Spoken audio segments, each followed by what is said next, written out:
मीठाड़ी ना नदिया तो सूरजुमा नामई तो सूरजुमा नामाई हो। भाभी जब तुहरे होई है लालन माहू कुछु लिए बनिया ग कुछु लिए भाई हो। अंगना में ठाड़ी ना नदिया तो सूरजुमा नामई तो सूरजुमा नामाई हो। भाभी जब तोहरे होई है लालन माहू कुछु लिया बनिया ग कुछु लिया बाई हो। दुआरा पे ठाड़ी जेठानी हमारी मोहरालू गोहरामई मोहे गोहरामई हो। दुआरा माठाड़ी जेठानी मोरी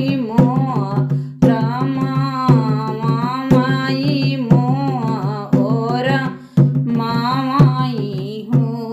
छोटी जब तोहरे होई है लन माहू कुछु लिया बहा माहू कुछु लिया बाई हो।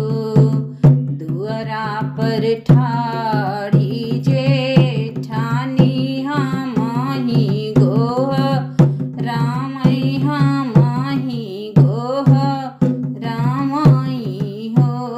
छोटी जब तुहरे होई है बलकवा माहू कुछु लिया बहा माहू कुछु लिया बाई हो। अंगना बहारत देव रनिया देवर बीला मामय देवर बीर मामाई हो। पहले कंगना के जोड़िया गड़ाऊ किलाला ना खेलाऊ बहो सखिया। पहिले कंगना के जोड़िया गढ़ाऊ की ललना खेलाऊ बहू हो। निचियाई बैठी हैं ससुरानी धीरे धीरे बधामई तो धीरे बधामई हो। बहुआ दाई देहु अपनाती जोरिया सब ही केहू लैले हो। बहुआ दाई देहु अपन